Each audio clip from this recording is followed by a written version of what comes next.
Good afternoon. My name is Michael James, and welcome back to another Q News video interview. We've been racking up some interesting guests this year, from drag queens to singers, and today through to actors who are also singers and dancers as well. Joining me from across the world, he was born and raised Aussie and is now living in LA, and you might be very familiar with him from his very well-known role in the film Love, Simon. His name is Keiynan Lonsdale, and he joins us today. Good morning or good evening for you over there, Keiynan. Yeah, good morning for you. Good evening, good morning. It's all good. Good afternoon, good evening, and good night. Exactly. Thanks for having me. It's a pleasure to chat with you. It's interesting when you popped up on our radar, I suppose, from Love, Simon. And one of the most interesting facts I found out not long after that was that you're actually from Australia, which you would have known from hearing you in the movie. You grew up in Sydney, is that right? Yeah. I grew up. That means I did my job. That's good. If you can tell. I grew up in Western Sydney, out in North St. Mary's. Yeah, and then I was living back home there, and I think I moved when I was like 21 or 22. Yeah, so I've been living overseas mostly for about 8 years, 7-8 years. Wow. And when you grew up, you had 11 siblings growing up? 11, is that right? Yeah, I have 11 siblings. Truth be told, I didn't meet all of them until a bit later on in life, so it was an ever evolving, growing family is what I like to call it. But yeah, got 11 siblings. Fantastic. And Yeah. so how did you manage to make the transition from Australia, where I saw some of your earlier credits for All Saints, which I love to see, to landing in LA Yeah. and managing to be able to get on top of that LA cycle and get into the LA biz?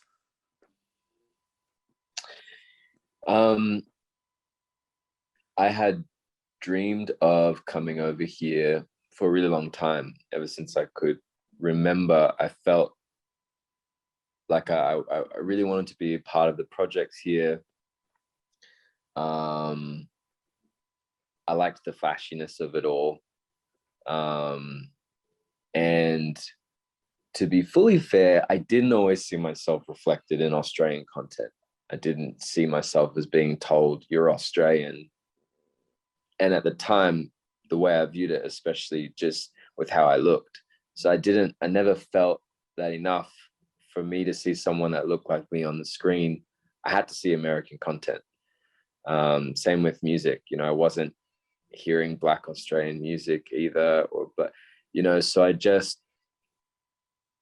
I had seen America and a lot of Black artists really live so boldly and strong, and I was like often in places where I would be the only Black kid in the room or in a space, so it was always standing out, and it was made very apparent to me by a lot of people that I was different.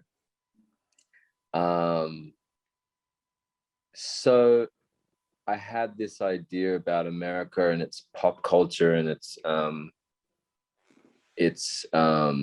huge grasp on telling stories, and I wanted to be a part of it. So I was like looking up ways and green card lotteries and how do I do it and how do I try. And I eventually was doing Dance Academy on the ABC, and a bunch of my castmates, when the show was finishing, they were saying that they were going to head over to LA and do pilot season.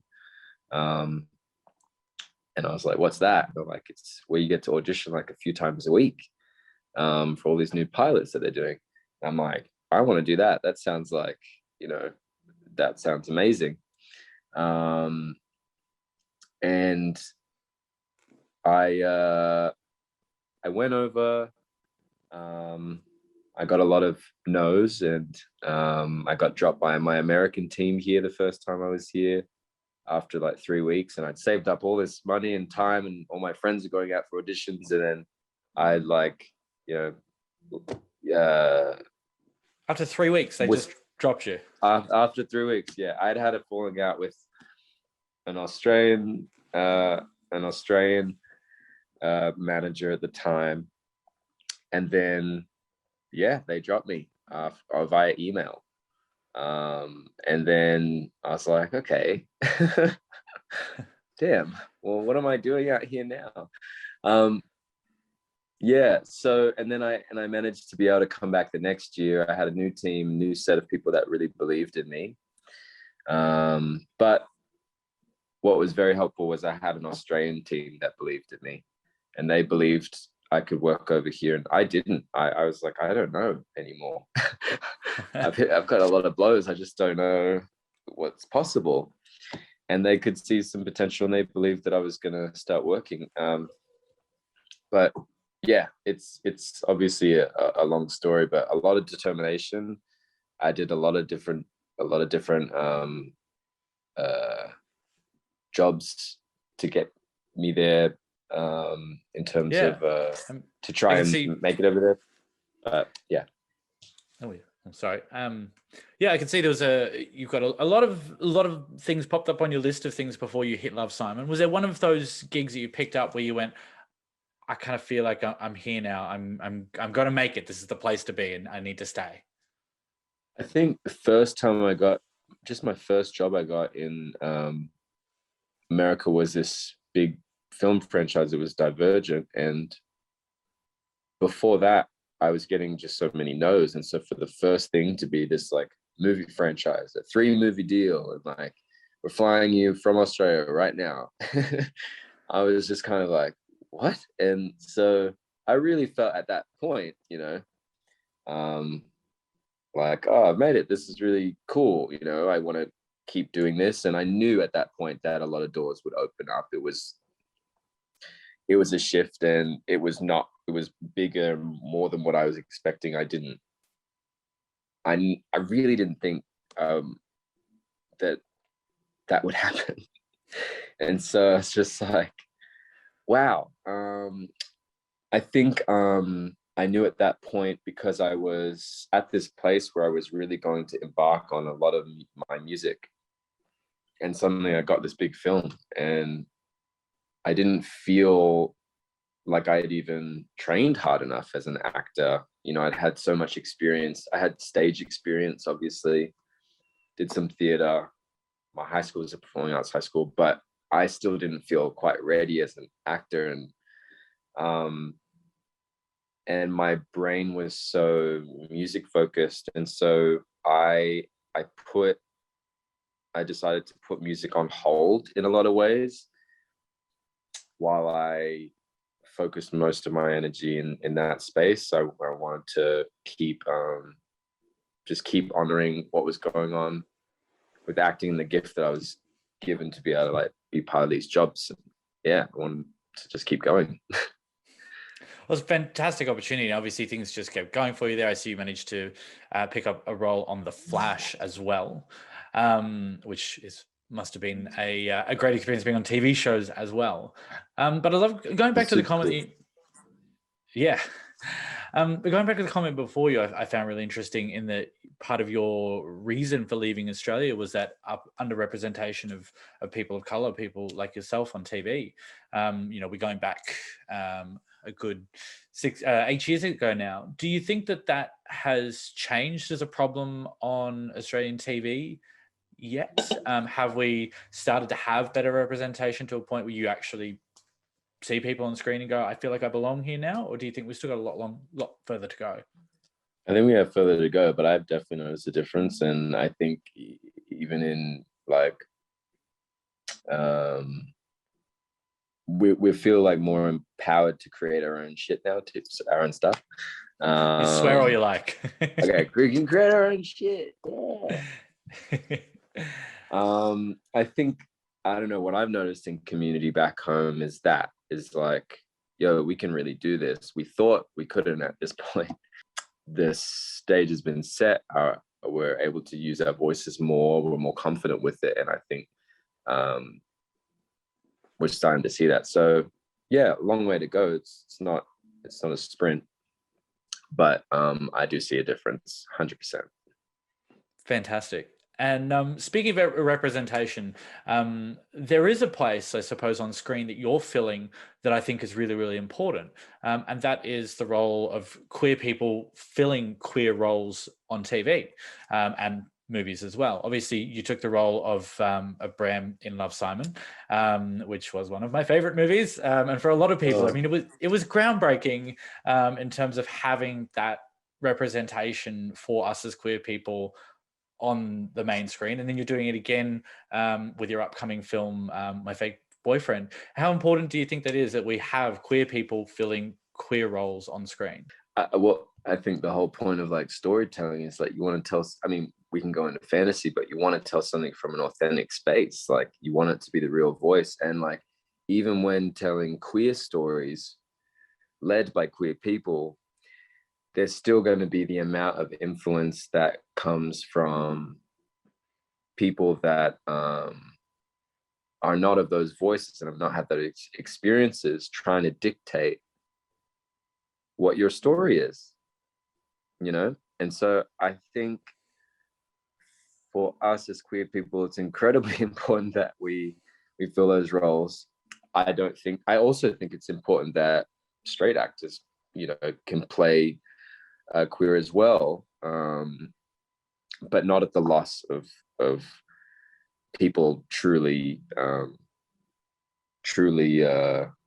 representing. I think it's about people coming together, and I'm really, really stoked and amazed and honored that I get to be in this position, to tell these stories, to be part of them, to live the experience of like going through these questions and confusions and a certain suffering, to then learning about it and then being able to be part of stories that provide maybe a bit of light in that space for others. It's a real gift, and I'm like, yeah, I pinch myself all the time. I can't believe that this is, you know, what I get to do. Absolutely. And you're doing it in more than one space as well. Now, you mentioned your music. You've actually been releasing music for a few years, and you have just dropped some more music for us very recently, which again, I loved in terms of queer representation. You know, you have two men here dancing, engaging in this fantastic upbeat song, Rhythm and Music, that you've just dropped. So tell me about the song. Tell me the story behind it and what's bringing you forward on your music journey. The song's about a bunch of things. One part obviously is about, you know, wanting to explore open relationships and non-monogamy, and having this kind of like excited frustration about it, and rebellious nature to it. It's also just like wanting to be able to dance at your own pace, in your own way, be the master of your own kind of rhythm, or even not even the master of it, but say that it's part of something bigger. Like you can't control someone's heartbeat. That's pretty much like the message of the song. And I'm like, I have a lot of love.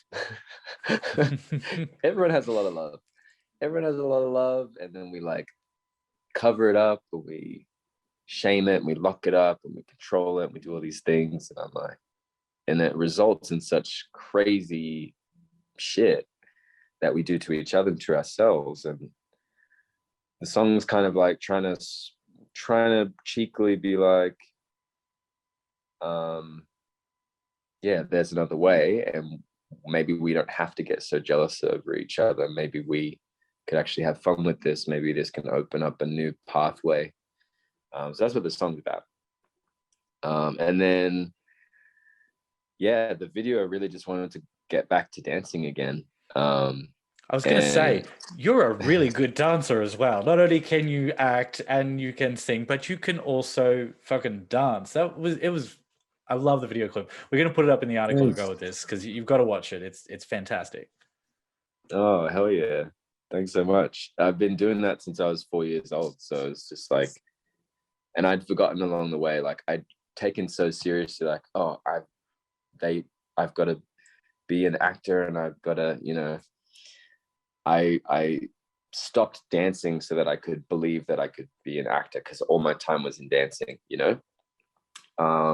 But then it worked so well that I forgot I was an actor, a dancer, and no one else knew I was a dancer either.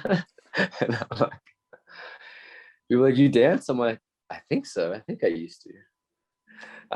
And I had found all these old dance videos and everything, and I realized so much, like spiritually, I'm like, that's who I am.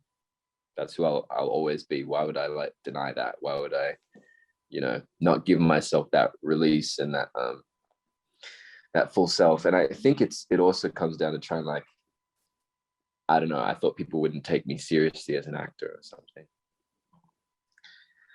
Well, they can certainly take you seriously as an actor and a singer and a dancer now as well. Thanks. Thanks. Now, you're working as an independent artist, or have you been signed? No, indie. Indie. Are you going to keep going up that way? So I suppose you have that creative control and direction, or are you hoping to get signed in the future? Because there's a lot of a big world out there for independent artists at the moment. There is. I think about it. And I've gone down that route before. It's certainly something I think about in terms of the future. It makes sense in terms of like the marketability, the business side of it. I've just known that I needed and wanted to protect my own voice, because in the past I've been so easily swayed to do what will please other people. And I feel like as an artist, in order to grow, and a human, in order to grow just in the way that I think my journey is, it's important for me to be independent. Now that could change in the future, and I might figure that out, and it might make sense to then move into that space. But I find that it's not always as like instantly rewarding, because you want that big machine. It's music, and I'm making pop music, and a difference in the rewards from being on the charts to the responses you get from people, I suppose. Well, it's also, yeah, it's that, but it's I'm trying to, the main thing for me, same thing with like acting or anything, is to get to the root of what I'm trying to say, why I'm trying to say, and really believe in myself as an artist. And there's so many things that people could take care of for you, which I would like them to do. But also it's really cool to learn how much you can do and learn and grow on your own and figure out like what you've got. And so I'm enjoying that. It feels like a boot camp. Excellent. Have you got much more music in the pipeline? Any more songs you've got lined up to release next? I have a lot. Yeah. Are we looking at an album, or are we going to go on a song by song release? We'll see. We'll see. Well, we'll see. We'll definitely keep an eye out for them then. Yeah. Now, speaking of what is coming up next for you, from music back to film, you have a new film coming out in the near future. I didn't see a release date, but it is My Fake Boyfriend. Tell me about that. It's an interesting premise. Yeah, it's this romantic comedy. Essentially, my character's in a not so healthy relationship with this guy, and my friends decide to the only way out of it for me is for them to build me a fake boyfriend online. So, and as you do, we go from there. You can imagine.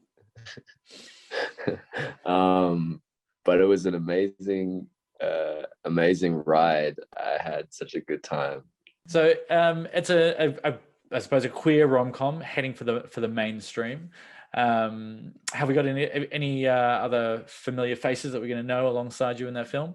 Yeah, I got to work with an awesome cast. Two of the other youngins, I call them. with us, along with me, is Sarah Hyland and Dylan Sprouse, and it was great to like. It's great to work with everyone. Sarah Hyland from Modern Family. Yeah. We love her. Yeah.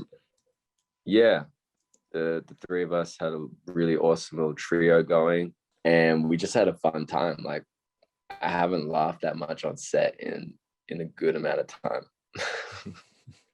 Good amount of time. Well, it sounds like it's going to be an interesting movie. We'll keep it. Have you got a release date out for it yet? I wouldn't know. Someone will tell us. Now, from the screen, the big screen down to the TV screen, I've got to ask, you got to have one of the greatest honors that I think many of us would live for. You got to be a guest judge on, or what do we call the role? You were on Snatch Game on Drag Race. Yes. Yeah, you got to be there. You got to be on the Drag Race set. Wow. First of all, how did that come about? Did you have to put your name forward, or one day you just got a call from an agent? They're like, by the way, they want you for Drag Race. Yeah, it was that. They had reached out, and I couldn't believe it. And that was an amazing experience. But also, I'd only been out, for a really short amount of time, and I hadn't seen the show, because I was doing everything in my power to hide who I was. So it was an amazing opportunity to then get the gift of being front row. And again, I took it as another blessing of allowing me a gift of helping me come more into myself, just like the queens do. And it was a learning opportunity for me. And then, of course, I cried as well while I was watching everyone perform. It's a very overwhelming, emotional, magical experience. That's really the way I can wrap it up. Yeah. I can imagine. I mean, particularly if you were so, I suppose, fresh out of the closet, to step into that queer space, on such an international platform as well, that would have been just overwhelming. Totally. I felt really taken care of, and just honored. Yeah. And cool that they believed and trusted in me to be there. It was yeah. Yeah, so I mean, cool. They're putting a precious thing in your hand, so that's amazing to see. Speaking of, I suppose, your coming out journey from there, both before and after that, how did that go for you? Was it a positive coming out experience, both, I suppose, with the public and also with your family? Yeah, it was. It was really positive. To be completely honest, I came out on Instagram, and I wasn't planning on talking about it in any interviews or anything. Yeah, I wasn't actually even planning to talk about it as much as I did. And I was asked on a live interview to speak about it. And at that moment, I realized that I'd actually come out for people to see. I hadn't really fully, and I was like, oh my God.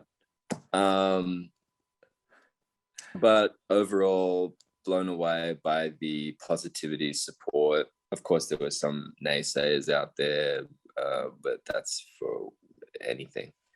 Yeah. So of course there is. Haters gonna hate, they say. Haters gonna hate. Exactly. Absolutely. And I suppose, I mean, publicly it might have softened the blow, the blow, if you will, because I suppose your role in Love, Simon, I suppose probably would have been a good lot of people that might have just assumed anyway. So if it's not documented and people don't know, they just kind of just tend to assume one way or the other. Yeah, I can't control it.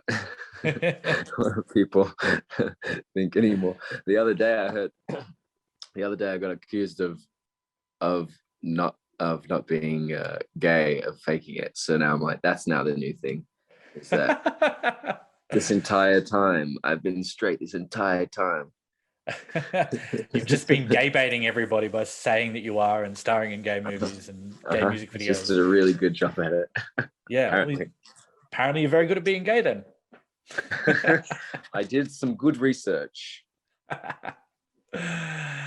Well, look, Keiynan, it has been an absolute pleasure chatting to you. Thank you so much for taking the time to speak with us.